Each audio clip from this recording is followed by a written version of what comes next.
할렐루야. 성경 1189장 장별로 알아가는 성경 이야기 진행을 맡고 있는 구재숙 목사입니다. 반갑습니다. 지난 시간에 이어서 사사기 함께 해보도록 하겠습니다. 이제 여호수아와 함께 2세대들이 가나안 땅에 가서 이제 땅을 정복하고 또 이제 각 12지파를 이제 배분하면서 정복과 정착으로 이제 끝이 나고요. 사사기는 이제 가나안 땅에서 이 12지파가 어떻게 하나님 앞에서 살고 있는지를 말씀해 주고 있습니다. 사사기의 핵심 단어는 순환입니다. 그래서 이제 범죄, 징계, 고통, 회개, 구원, 재범죄 이렇게 사사시대가 약 360년 정도의 사사시대에 약 7번의 그런 전쟁, 7번의 징계가 있었습니다. 이들의 범죄로 인하여서 징계가 따르고 징계를 통하여서 이들이 고통에 이르게 되어지고 고통 중에서 결국에는 이제 회개하게 되어지면 또 하나님께서 이제 사사를 보내서 그들을 구원해 주시고 그 사사가 죽게 되어지면 다시 이스라엘 백성들이 우상 숭배하면서 죄 범죄를 하게 되어지는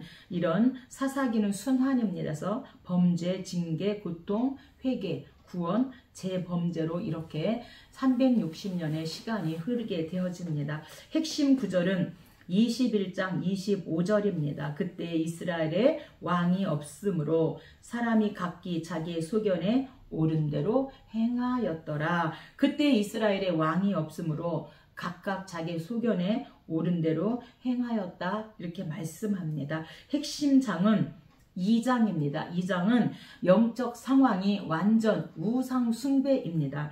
핵심 장은 사사기의 서론으로서 사사시대가 도래하게 된 배경은 물론 사사시대의 범죄의 악순환의 전형적 패턴이 규정되어지는데 이들의 영적 상황은 오직 하나님, 나와 내 집은 오직 하나님만 섬기겠습니다. 이렇게 여호수아와 함께 서약을 했음에도 불구하고 이제 영적인 지도자 여호수아가 죽으니까 이들이 영적인 상태는 하나님이 아니라 우상 숭배로 이들이 이제 전략하게 되어집니다. 사사기 2회입니다. 여호수아에서는 순종하는 백성이 하나님의 능력을 신뢰하는 가운데 땅을 정복합니다. 그러나 사사기에서는 불순종하며 우상 숭배하는 백성이 그들의 하나님께 대한 반역 때문에 거듭거듭 패배하고 있습니다. 죄에 빠졌다가 구원을 얻는 과정이 7차례나 반복되는 가운데서 사사기는 이스라엘이 얼마나 하나님의 율법을 도외시하고 그 대신에 각각 그 소견에 옳은 대로 행하였는지 잘 보여주고 있습니다. 하나님의 율법을 무시하면 결국 내부의 부패와 외부의 침략이라는 결과밖에 얻을 것이 없다는 것을 교훈하고 있습니다. 그래서 이들이 이제 옳은 대로 소견에 옳은 대로 행하는 그런 범죄로 인해서 징계를 받게 되어지고 징계 때문에 고통을 당하게 되어지고 고통당하면 그제서 이들이 하나님 앞에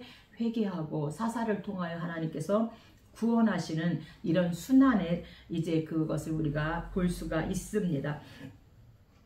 사사기의 주제입니다. 너무나 심각히 부패한 인간의 범죄사를 고발하는 기록인 동시에 그 범죄자를 끝없이 사랑하셔서 용서해 주시고 새 삶을 주시는 하나님의 사랑에 대한 피 어린 증언이 사사기입니다. 누가 기록했는가? 저자입니다. 사사기의 저자는 누구인지 잘 알려져 있지 않으나 사무엘이나 그의 선지생도 중 한 명일 거라는 그런 견해가 지배적입니다. 언제 기록했는가? 기록 연대입니다. BC 1050년경 끝난 사사시대 이후 다윗이 예루살렘을 점령하여 여부수족을 축출한 BC 1004년 이전에 기록되었을 것으로 보고 있습니다.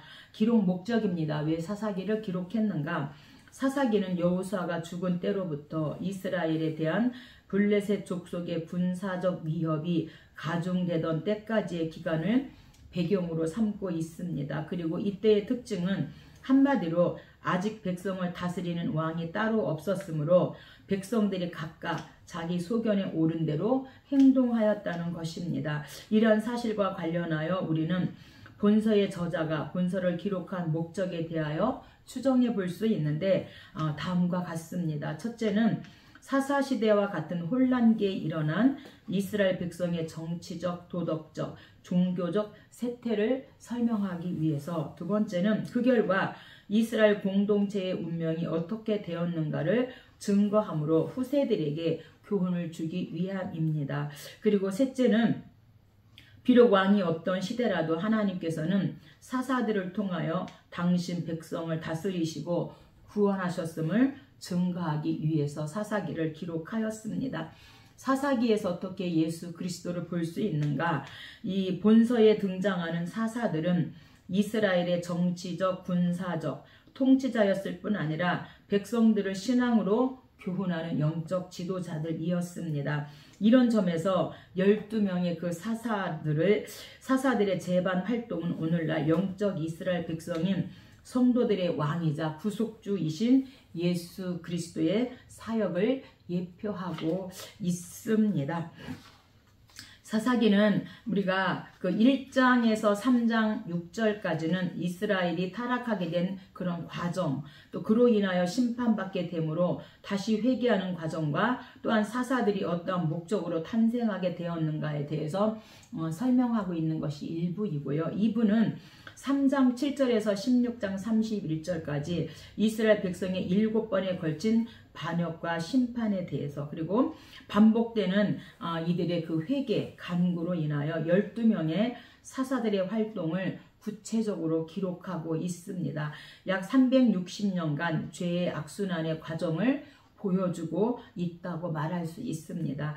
마지막 3부는 17장 1절에서 21장 25절까지 이스라엘의 타락이 우상 숭배뿐만 아니라 하나님께 대한 모든 신앙이 무감각에 빠져 마침내 동족 상장이라는 비극을 불러올 정도였음을 또한 시사해주고 있습니다. 그래서 첫 번째는 메소보다미아 구산 니사다임에게 8년 동안 이스라엘 백성들이 어려움을 당할 때 이제 온니엘을 통하여서 하나님께서 이스라엘을 구원하시고요. 두 번째는 모압 왕 에글론과 그다음에 암몬과 아말렉을 통해서 18년 동안 이들이 이제 고난을 받게 되어질 때 에훗이라는 사사를 통하여서 하나님이 이스라엘을 구원하시고, 세 번째는 블레셋입니다. 이때는 블레셋에게 몇 년 동안 이들이 고난을 당하고 환난을 당했다는 것이었고, 이때 또 세운 사사가 삼갈인데 삼갈도 얼마 동안 사역을 했다 이런 말씀은 없습니다. 네 번째는요, 가나안 왕 야빈을 통해서 20년 동안 이스라엘이 어려움을 당하게 될 때 이제 여사사죠, 드보라와 바락 장군을 통해서 이스라엘을 구원하시고요. 다섯 번째는 미디안으로부터 7년 동안 엄청난 어려움을 당할 때 이제 기드온, 그 다음에 돌라와 야일을 통하여서 이들을 구원하십니다. 여섯 번째는 암몬이죠. 그래서 18년 동안 엄청나게 이들이 이제 어려움을 당할 때에 입다, 입산, 엘론, 압돈을 통하여서 이스라엘을 구원하시고, 일곱 번째는 블레셋에게 40년 동안 압제와 고통을 받을 때에 삼손이라는 사사를 통하여서 하나님께서 이스라엘을 구원하시는 7번의 이 전쟁이 있습니다. 그래서 범죄 할 때 하나님께서 이렇게 7나라를 들어서 징계하시고, 어떤 고통 당할 때 결국에는 이제 그제서야 하나님 앞에 두 손 들고 하나님 용서해 주세요 하고 회개할 때 하나님께서는 12명의 사사를 들어서 이제 이들을 구원하시죠. 사사가 죽으면 또다시 이들이 범죄하고 다시 우상숭배를 하는 거죠. 이렇게 순환되어지는 사사기입니다. 1장입니다. 1장은 이제 여호수아와 함께 이 가나안 땅 7족속을 이제 정복한 정복 상황에 대해서 다시금 말씀해 주고 있습니다.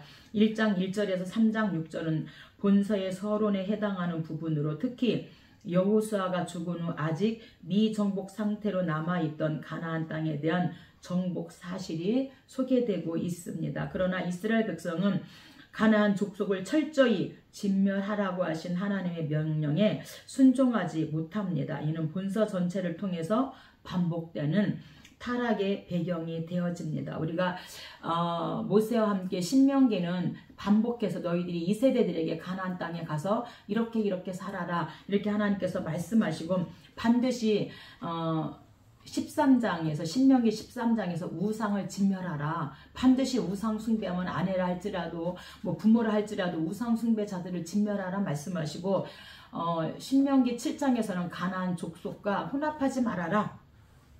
이렇게 하나님께서 이 세대들에게 누누이 말씀하셨음에도 불구하고 이들은 이제 하나님 명령에 순종하지 못하는 정복 이 상황에 대해서 말씀합니다. 1절입니다. 성경 가지고 계신 분은 저와 함께 성경을 찾아가면서 함께 은혜 나누면 좋겠습니다. 여호사가 죽은 후에 이스라엘 자손이 여호와께 여쭈어 이르되 우리 가운데 누가 먼저 올라가서 가나안 족속과 싸우리이까? 여호와께서 이르시되 유다가 올라갈지니라. 보라, 내가 이 땅을 그의 손에 넘겨주었노라 하시니라. 그래서 이제 유다를 통하여서 이 가나안 땅을 정복할 수 있도록 하나님께서 말씀합니다. 8절입니다. 유다 자손이 예루살렘을 쳐서 점령하여 칼날로 치고 그 성을 불살랐으며, 그래서 예루살렘이 완전 정복되어진 것은, 정복되어 이스라엘의 수도로 성립된 것은 지금 유다가 한 것이 아니라 다윗 시대입니다. 그래서 사무엘하 5장 6절로 9절 통일 시대죠. 그래서 본문 정복은 일부 이 정복에 성공한 것으로 말씀해 주고 있습니다. 17절입니다. 유다가 그의 형제 시므온과 함께 가서 가나안 족속을 쳐서 그곳을 진멸하였으므로 그 성의 이름을 호르마라 하니라.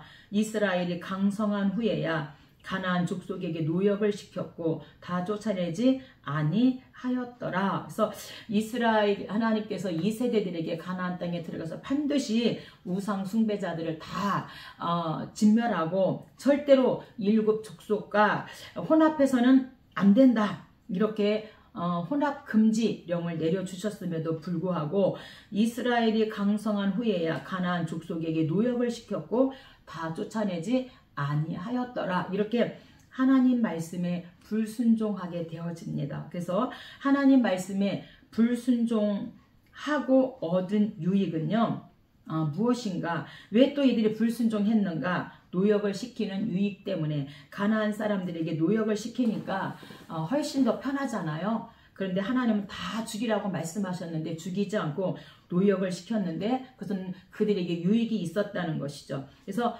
불순종하고 얻은 유익은 무엇인가? 마치 신종쥐약과 같다는 거죠. 우리가 옛날에 시골에서 살 때는 시골엔 쥐들이 많잖아요. 그래서 쥐약을 놓게 되어지는데 쥐들이 잘 먹는 그런 음식에다가 그 쥐약을 묻혀서 이렇게 곳곳에 놓잖아요. 그러면 쥐는요 절대로 그 맛있는 음식을 혼자 먹지 않는데요. 그 음식을 이제 가져다가 모아놓고 아들, 손자, 며느리가 다 같이 모여서 그 음식을 그들이 가져온 음식을 먹는다는 거죠. 그래서 이 약을 친 그런 음식을 혼자 먹는 게 아니라 온 가족이 같이 먹기 때문에 아들, 손자, 며느리가 먹고 다 죽는 것처럼 이들이 불순종하고 얻은 유익은 이제 온 가족이 이렇게 다 죽게 되어지는, 그래서 계속해서 7번이란 큰 사사시대에 전쟁이 있었던 것을 말씀해 주고 있습니다. 오늘 저와 여러분도 어떠한 유익 때문에 하나님을 멀리하고 하나님의 말씀에 불순종하지 않았으면 좋겠습니다.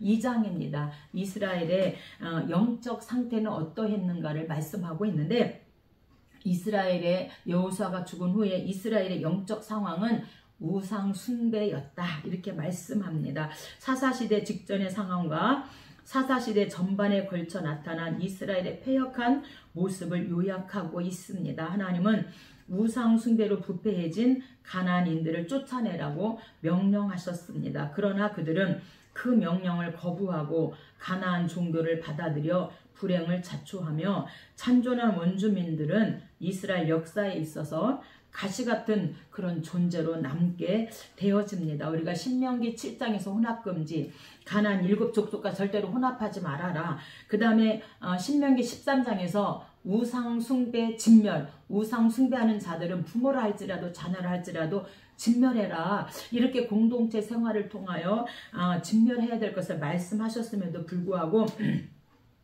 이들은 이제 가나안 족속들을 다 쫓아내지 않습니다. 2절입니다. 너희는 이 땅의 주민과 언약을 맺지 말며 그들의 제단들을 헐라하였거늘 너희가 내 목소리를 듣지 아니하였으니 어찌 그리하였느냐. 반드시 신명기 모세를 통하여서 하나님께서 그렇게 언약 맺지 말고 혼합 금지해라, 우상 숭배 진멸하라, 이렇게 그들의 제단을 헐라하였거늘 어찌하여 하나님의 말씀을 듣지 않고 어찌 그리하였느냐. 3절 그러므로 그들이 너희 옆구리에 가시가 될 것이며 그들의 신들이 너희에게 올무가 되리라 하였노라. 가나안의 신들이 이제 너희들이 올무가 되어서 그런 7번의 전쟁과 아픔이 있을 것이다, 이렇게 말씀하고 있습니다. 그래서 하나님 말씀에 불순종한 이유는 노역을 시키는 그런 유익 때문에 하나님 말씀에 결국 불순종함으로 말미암아 이스라엘 백성들이 가나안 땅에서 받을 그런 축복을 빼앗기게 되어지는 그런 일을 우리가 볼 수 있고, 우리 안에 있는 우상은 무엇인지, 어떤 유익 때문에 우리 안에 있는 우상을 우리가 버리지 못하는지 한번 생각해 보았으면 좋겠습니다. 11절입니다. 이스라엘 자손들이 여호와의 목전에 악을 행하여 바알들을 섬기며 애굽 땅에서 그들을 인도하여 내신 그들의 조상들의 하나님 여호와를 버리고 다른 신들 곧 그들의 주위에 있는 백성의 신들을 따라 그들에게 절하며 여호와를 진노하게 하였으되. 애굽 땅에서 인도하여 내신 크고 놀라운 그 하나님, 이 하나님을 버리고 이제 그들 주위에 있는 여호와 가나안의 7족속 그 주위에 있는 그 백성의 신들을 따라서 그 우상에게 절하며 하나님을 진노하게 하였다. 그래서 이스라엘의 이 가나안 땅에 있는 이스라엘 백성들의 영적 상황은 완전히 우상 숭배였다, 지금 이렇게 말씀합니다. 13절 곧 그들이 여호와를 버리고 바알과 아스다롯을 섬겼으므로. 가나안 땅에서 이들이 어떤 우상을 섬겼는가? 바알과 아스다롯을 신으로 섬겼다, 이렇게 말합니다. 바알은요 가나안 신으로 폭풍우와 비의 신이며 힘과 풍요의 상징으로 묘사되고 농업을 주관하는 그런 신으로 신봉되었습니다. 아스다롯은 바알 신의 아내로서 당시 가나안 지역에서 풍요와 사랑과 전쟁의 여신으로 이렇게 신봉되었고, 바알과 아세라는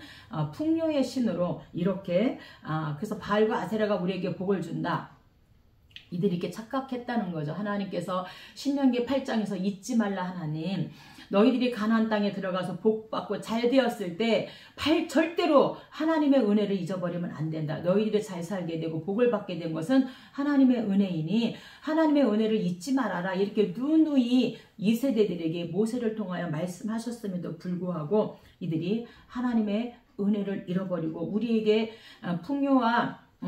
풍요의 복을 주는 것은 바알과 아세라지 하나님이 아니다, 잘 살게 된 것은 바알과 아세라지 하나님이 아니다, 이렇게 이들이 하나님을 떠나서 우상을 숭배했다는 것입니다. 14절입니다. 여호와께서 진노하사 노약하는 자의 손에 넘겨주사 모든 대적의 손에 팔아 넘기심에 그들이 다시는 대적을 당하지 못하였으며 그들이 그 사사들에게도 순종하지 아니하고 오히려 다른 신을 따라가 음행하며 그들에게 절하고, 사사들의 말도 듣지 않고 이들이 바알과 아세라 이 음행에 가담했다, 이렇게 말씀합니다. 이들이 따라가며 음행하며 그들에게 절하고, 이 뜻은요 참 주인이신 하나님 여호와를 떠나서 다른 남편 바알 또는 주인 또는 남편이라는 뜻을 가지고 있죠. 바알이 이 바알을 섬기는 행위를 비유적으로 묘사한 말입니다. 여호와의 신부라고 일컬어지는 이스라엘 백성들은 다른 애인 곧 가나안 신 바알과 아세라를 따름으로 영적인 간음을 행했다. 그래서 영적 상태가 완전히 우상 숭배다, 지금 이렇게 말씀하고 있습니다. 18절입니다. 여호와께서 그들을 위하여 사사들을 세우실 때에는 그 사사와 함께 하셨고 여호와께서 그들을 대적의 손에서 구원하셨으니 이는 그들이 대적에게 압박과 괴롭게 함을 받아 슬피 부르짖음으로 여호와께서 뜻을 돌이켰음이거늘. 20절 조상들에게 명령한 언약을 어기고 나의 목소리를 순종하지 아니하였은즉 이는 이스라엘이 여호와의 도를 지켜 행하나 아니하나 그들을 시험하려 함이라 하시니라. 이 세대들은요, 또 가나안 땅에 들어간 이 세대들은 전쟁을 모르잖아요. 그래서 하나님께서 이제 하나님의 말씀을 지켜 행하나 아니하나 그들을 시험하시려고 하나님께서 하나님의 그 명령을 지키는지 안 지키는지 그것을 시험하시려고 함이라 이렇게 말씀하시고, 왜 하나님께서 이 블레셋 5군주를 남겨놓으신 것은 이들이 하나님 말씀에 순종하는지 알고자 하셨다 이렇게 말씀합니다. 그래서 2장은요 이들의 영적 상태는 완전히 우상 숭배다 말씀합니다. 3장입니다. 3장은요 온니엘, 에훗, 삼갈 3명의 사사를 통하여서 이스라엘을 구원하시는 하나님의 구원을 우리가 볼 수 있습니다. 3장 서두에서 하나님이 가나안 땅에 이방 세력을 남겨두신 이유가 제시되어 있습니다. 그 이유인즉 가나안 정복 전쟁을 경험하지 못했던 세대에게 전쟁을 통해 하나님의 은총과 순종의 의미를 깨닫게 하며 또한 그들의 영적 순결 상태를 시험하시기 위함이다 말씀합니다. 우리가 처음에는 온니엘이라는 사사가 나옵니다. 온니엘은 유다 지파의 사사이고 40년 동안 온니엘이 함께 했을 때 40년 동안 그 땅이 평안하였다 말씀합니다. 이스라엘 백성이 우상을 섬김으로 하나님께서 메소포타미아 왕을 통해서 8년 동안 압제를 당하게 합니다. 그리고 하나님께서 그들이 부르짖을 때 온니엘을 통해서 메소포타미아를 치게 하고 40년 동안 평안 세월을 누리게 하시는 하나님의 구원을 우리가 온니엘을 통해서 볼 수 있습니다. 1절입니다. 여호와께서 가나안의 모든 전쟁들을 알지 못한 이스라엘을 시험하려 하시며 이스라엘 자손의 세대 중에 아직 전쟁을 알지 못하는 자들에게 그것을 가르쳐 알게 하려 하사 남겨두신 이방 민족들은, 그래서 3절 블레셋 5군주들, 그래서 가나안 족속, 시돈 족속, 히위 족속이라 남겨두신 이 이방 민족들로 이스라엘을 시험하사 그들의 조상에게 이르신 명령들을 순종하는지 알고자 하셨더라 이렇게 말씀합니다. 그래서 하나님께서 삶의 현장에서 문제들을 남겨놓으신 이유는 무엇인가? 하나님 명령에, 하나님 말씀에 순종하는지 그 순종 여부를 알기 위해서 하나님께서 5군주들의 그 이방 민족들을 남겨놓으셨다 이렇게 말씀하시고, 우리의 삶 속에서도 때로는 우리의 삶의 현장에 문제가 있는 것은 그 문제를 통해서 하나님을 얼마나 사랑하고 하나님을 얼마나 의지하고 하나님을 따라가는지 때로는 하나님께서 우리를 그렇게 이끄신다 말씀합니다. 8절입니다. 메소포타미아 왕 구산 리사다임을 8년 동안 섬겼더니, 그래서 구산 리사다임은 2배나 악한 구산이란 뜻을 가지고 매우 악한 구산이란 뜻으로 이스라엘은 이란 악한 왕의 압제 밑에서 8년 동안 종살이를 하게 되어집니다. 그렇게 하니까 9절 이스라엘 자손이 여호와께 부르짖음에 하나님 살려주세요, 하나님 도와주세요.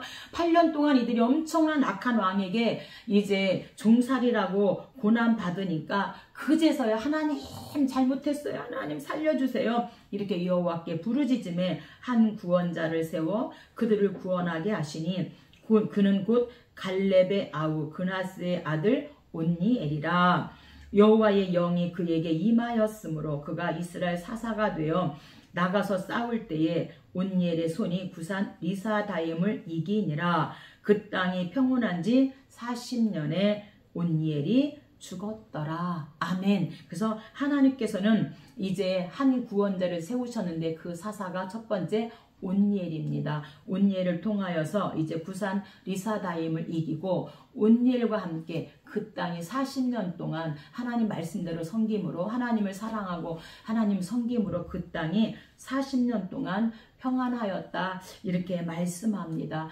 지도자가 바로 쓰면 그 백성들이 바로 살고 평안히 그렇게 안연히 살게 되어짐을 말씀합니다.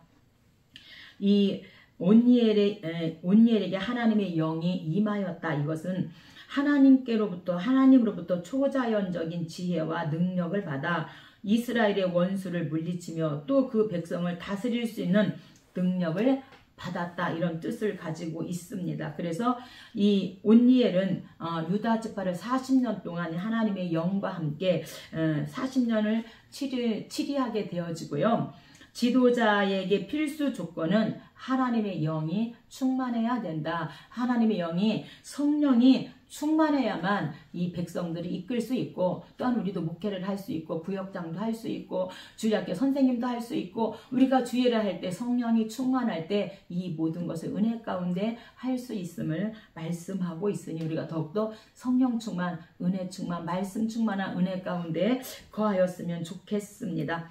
두 번째 이스라엘의 사사는 에훗입니다. 베냐민 지파이고요.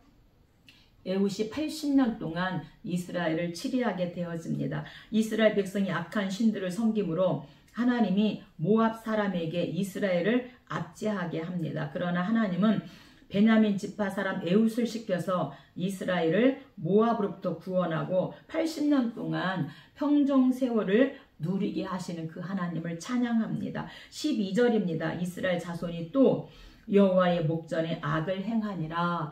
에훗이 죽으니까 이스라엘 백성이 지도자가 없으니까 또 자기 소견에 옳은 대로 하나님 앞에 또 우상을 섬기면서 또 악을 행하니라 말씀합니다. 여호와께서 모압 왕 에글론을 강성하게 하사 그들을 대적하게 하심에 에글론이 암몬과 아말렉 자손들을 모아 가지고 와서 이스라엘을 쳐서 종려나무 성읍을 점령한지라. 그래서 18년 동안 이 모압의 압제 가운데 이들이 거하게 되어집니다. 14절 이스라엘 자손이 모압 왕 에글론을 18년을 섬기니라. 엄청나게 이들이 또 압제를 당하게 되어집니다.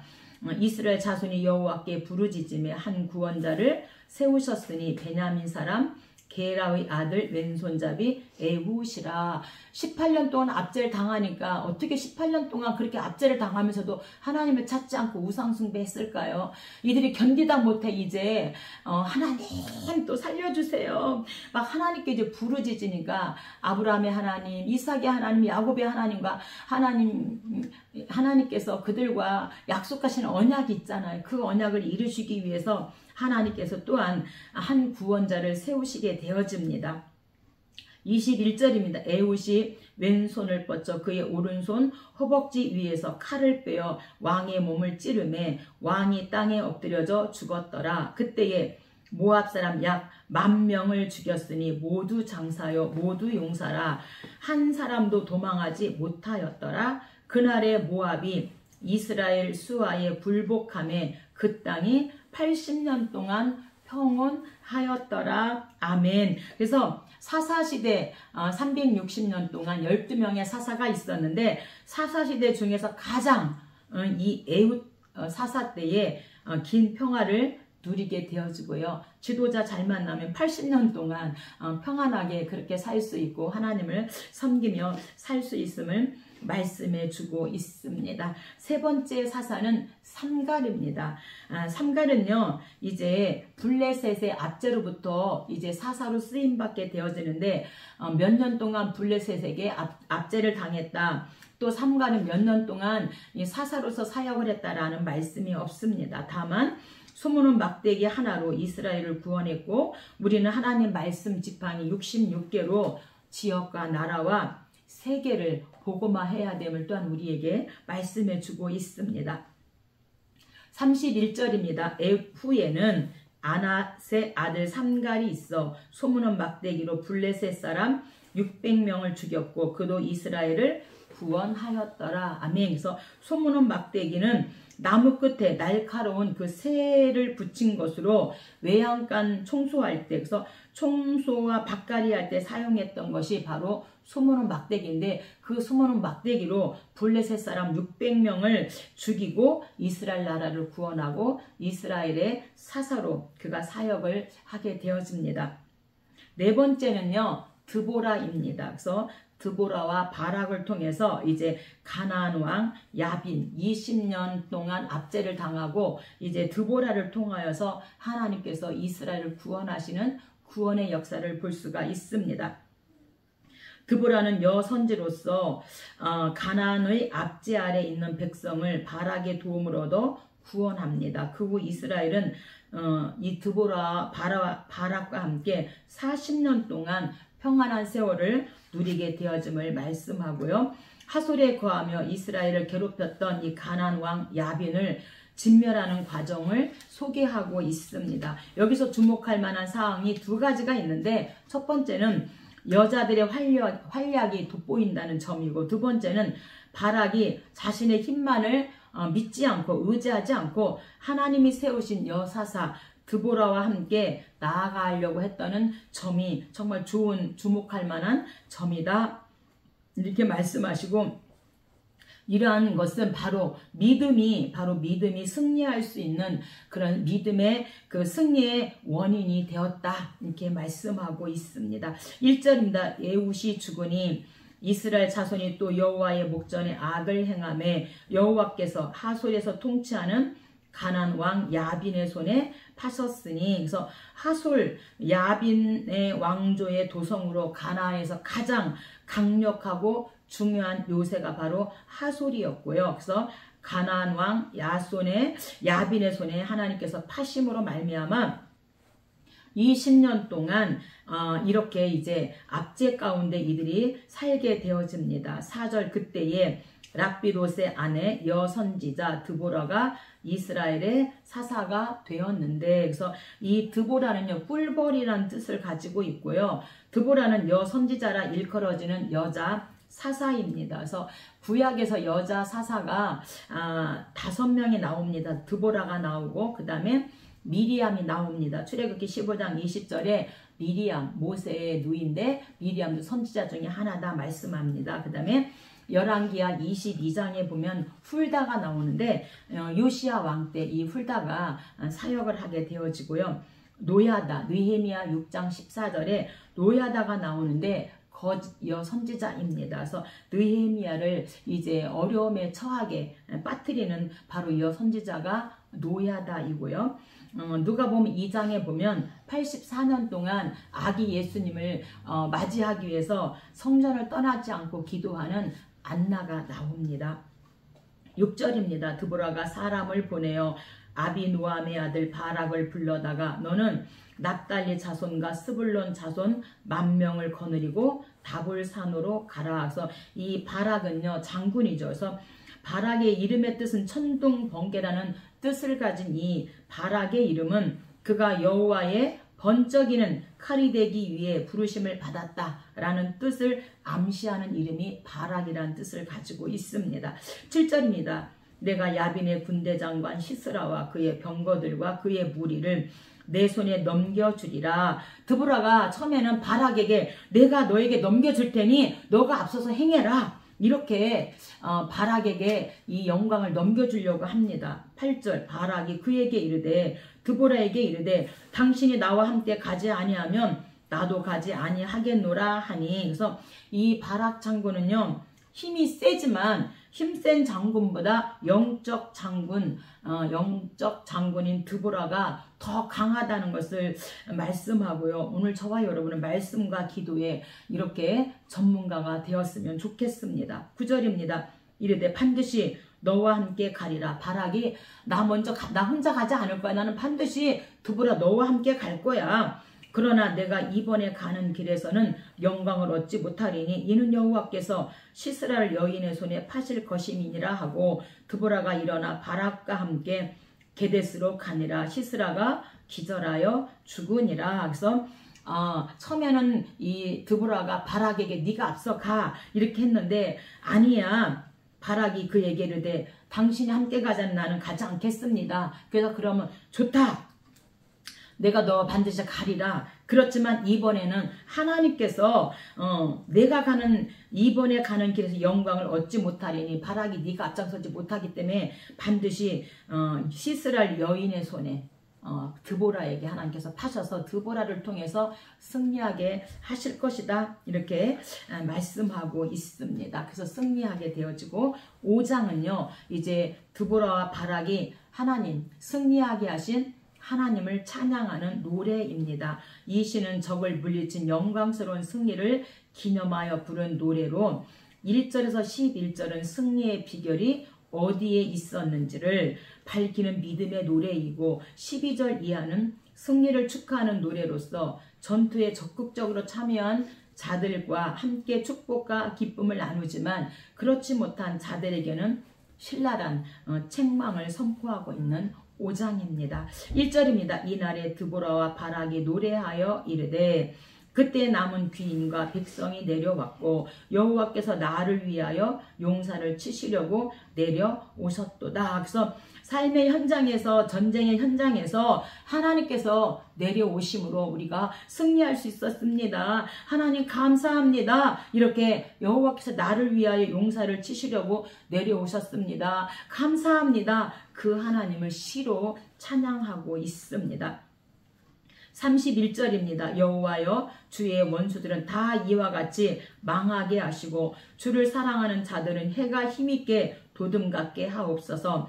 그 땅이 40년 동안 평온하였더라. 그래서 이제 12절 이하는 승리를 축하하는 노래이고요. 전투에 적극적으로 참여한 자들과는 축복과 기쁨을 나누지만 그렇지 못한, 이 전투에 참여하지 못한 그렇지 못한 자들에게는 또한 신랄한 그런 책망을 선포합니다. 6장입니다. 6장부터 9장까지는 이제 기드온 사사에 대해서 말씀하고 있습니다.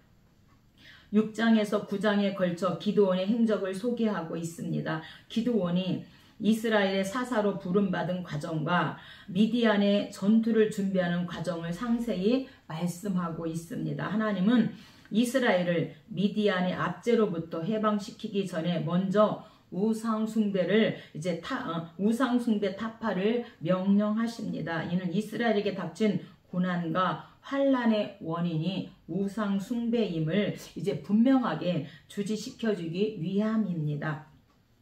이 기드온은요, 미디안 사람과 아라비아 여러 족속이 7년 동안 이스라엘 백성을 괴롭힐 때 기드온이 일어나서 300명의 군사로 미디안 사람 15,000명과 싸워서 승리하고 40년 동안 이제 평안한 세월을 누리게 되어지는 6장부터 9장까지 기드온 사사 이야기입니다. 7절입니다. 이스라엘 자손이 미디안으로 말미암아 여호와께 부르짖었으므로 여호와의 사자가 아비에셀 사람 요아스에게 속한 오브라에 이르러 상수리 나무에 앉으니라. 마침 요아스의 아들 기드온이 미디안 사람에게 알리지 아니하려 하여 밀을 포도주 틀에서 타작하더니, 그래서 미디안 사람에게 알리지 아니하려 하여 밀을 포도주 틀에서 타작하였다. 그래서 이 기드온은요, 이 므낫세 지파이고 이 기드온의 이 댐댐이가 조금은 사람들에게 알리지 않기를 원하는 소심함, 또 연약함, 이런 것들을 비추고 있고요. 또 연약하고 소심한 것을 또 말해주는, 반증하는 것이 하나님 앞에 표징을 3번씩 구하게 되어집니다. 그래서 하나님, 너가 이스라엘 사사가 되어서 미디안을 물리쳐라 라고 할 때, 하나님, 제가 저같이 연약한 자가 어떻게 할 수 있습니까? 그래서 이렇게 표징을 3번씩이나 구하게 되어지는데, 오늘 저와 여러분, 우리의 자녀들도 이렇게 연약하고 때로는 소심하다 할지라도 하나님이 함께 하시고 내가 너를 통하여 일하겠다 하나님이 쓰시면 기드온처럼 그렇게 쓰임받는 자녀가 될 줄로 믿습니다. 12절입니다. 여호와의 사자가 기드온에게 이르되 큰 용사여 여호와께서 너와 함께 계시도다 하매, 그래서 큰 용사여라고, 큰 용사라고 불림으로 장차 그의 백성을 구원할 자임을 암시받는 이 기드온은 오히려 그 반대로 철저하게 자기의 무능함과 연약함을 하나님 앞에 고백하면서 3번의 그 표징을 구하게 되어집니다. 그렇지만 주님께서는 자신의 그 연약함과 상황의 어려움을 충분히 인식하는 그런 사람을 하나님께서 도구로 사용하시는 또한 우리 하나님이심을 또 우리가 알 수가 있습니다. 15절입니다. 기드온이 그에게 대답하되 므낫세 중에 극히 약하고 가장 작은 자니이다. 하나님, 므낫세 중에 나는 가장 약하고 가장 작은 자인데 제가 어떻게 큰 일을 하며 제가 어떻게 큰 용사가 되겠습니까? 이렇게 연약함과 그 소심함을 하나님께 아뢰입니다. 그러면서 이어서 17절 기드온이 주 되시는 표징을 내게 보이시옵소서. 하나님 그럼 나에게 표징을 보여주세요. 19절 기드온이 가서 염소 새끼 하나를 준비하고 가루 한 에바로 무교병을 만들고 고기를 소쿠리에 담고 국을 양푼에 담아 상수리 나무 아래 그에게로 가져다가 드리매. 그는 바로 천사죠. 그래서 이제 하나님 내가 이렇게 드렸을 때 어떤 표징이 일어나는가. 20절 하나님의 사자가 그에게 이르되 고기와 무교병을 가져다가 이 바위 위에 놓고 국을 부으라 하니 기드온이 그대로 하니라. 여호와의 사자가 손에 잡은 지팡이 끝을 내밀어 고기와 무교병에 대니 불이 바위에서 나와 고기와 무교병을 살랐고. 그래서 하나님 저는 므낫세 지파 중에 가장 약하고 가장 정말 작은 자입니다. 나에게 표징을 보여주세요 라고 할 때 하나님께서 이제 20절로 21절에 첫 번째 표징과 응답을 하게 되어집니다. 그래서 하나님께서 이 불이 나와서 고기와 무교병을 살랐다. 이 살랐다는 것은 히브리어로 알아. 그래서 위로 올라가다라는 뜻을 가지고 있고요. 기드온이 드린 제물이 불로 태워서 화재로 그렇게 불로 태워져서 올라갔다는 것은 하나님께서 기드온의 제물을 연락하셨음을 또한 의미하고 있습니다. 두 번째 또 하나님 시험하죠. 보소서 내가 양털 한 뭉치를 타작마당에 두리니 만일 이슬이 양털에만 있고 주변 땅이 마르면 주께서 이미 말씀하심과 같이 내 손으로 구원하실 줄을 내가 알겠나이다. 이렇게 하나님께 표징을 구할 때에 또한 어떻게 됩니까? 이슬이 양털에만 있게 되어지고 주변 땅은 마르는 두 번째 또한 하나님께서 이 표징으로 응답해 주십니다. 39절입니다. 기드온이 또 하나님께 여쭈어 주여 내게 노하지 마옵소서. 내가 이번만 말하리이다. 구하옵나니 내게 이번만 양털로 시험하게 하소서. 원하건대 양털만 마르고 그 주변 땅에는 다 이슬이 있게 하옵소서 하였더니 그 밤에 하나님이 그대로 행하시니. 그래서 세 번째 하나님께서 또한 표징과 응답을 하셔서 이제 한 번만 더 내가 그럼 양털로 시험하게 해주세요. 양털만 마르고 그 주변 땅은 또 이슬이 있게 해주세요 라고 하나님께 기도했더니 하나님께서 또한 그 말에 응답해 주십니다. 그래서 기드온이 여쭈어서 기드온은 말씀에 대한 확증을 두 번씩 이렇게 구하죠. 하나님께서는 자비롭게 그 간구에 응답해 주십니다. 하나님께서는 인간 본성의 나약함을 충분히 이해하시는 분이심을 말씀하고 우리 주님께서는 이 땅 위에 어떤 아버지보다 훨씬 더 부드럽고 관대하게 자녀들을 다루시고 연약하면 연약한 대로 강하면 강한 대로 우리에게 그렇게 다루시고 인도하시는 그 하나님을 찬양합니다. 7장입니다. 7장은 이제 세 번의 그런 표징과 응답을 통해서 이제 승리하게 되어지죠. 미디안의 전쟁에서. 그래서 300명의 용사와 함께 이제 승리를 하게 되어집니다. 불과 300명에 불과한 기드온의 군대가 미디안의 대군을 이제 물리치게 되어집니다. 물론 기드온의 탁월한 전략도 승리에 큰 보탬이 되었지만 무엇보다 하나님의 도우심이 함께 하였기 때문에 이러한 승리가 가능했음을 말씀해 주고 있습니다. 하나님은 아무리 적은 수요라 할지라도 하나님께 순종한다면 그 어떤 대적도 물리칠 수 있다는 사실을 기드온의 300용사를 통하여 말씀해 주고 있습니다. 2절입니다. 여호와께서 기드온에게 이르시되 너를 따르는 백성이 너무 많은즉 스스로 자랑하기를 내 손이 나를 구원하였다 할까 함이니라. 너는 백성의 귀에 외쳐 이르기를 두려워 떠는 자는 누구든지 돌아가라 하라 하시니 이에 돌아간 백성이 2만 2,000명이요 남은 자가 10,000명이었더라. 그러니까 총 이제 미디안과 싸울 군사를 모집했는데 32,000명이 나온 겁니다. 그래서 이 32,000명을 향하여 32,000명과 전쟁하면 우리의 수가 많아서 우리가 잘해서 우리가 이긴 거야. 하나님이 하신 게 아니야. 이럴 것이니 너희는 이제 두렵다. 이 전쟁이 두렵다라고 생각한 사람 다 가라고 말해라. 그래서 이제 돌아간 자가 22,000명이었고 10,000명이 남은 겁니다. 그런데 하나님은요 10,000명도 많다 말씀하십니다. 5절 이에 백성을 인도하여 물가에 내려가매 기드온에게 이르시되 누구든지 개가 핥는 것 같이 혀로 물을 핥는 자들은 따로 세우고 또 누구든지 무릎을 꿇고 마시는 자들도 그와 같이 하라 하시더니 10,000명을 데리고 하나님께서 이제 물가로 이제 내려가라는 거예요. 그래서 10,000명을 데리고 물가로 내려가서 너희들이 물을 먹어라 그랬더니 9,700명은 개가 하는 것처럼 엎어져서 막 이렇게 물을 마셨고요. 300명은 무릎을 꿇고 이렇게 물을 떠서 이렇게 먹으면서 좌우를 이렇게 보면서 적이 오는지 안 오는지 그것을 살피면서 이렇게 물을 떠서 무릎 꿇고 이렇게 먹는 그 300명.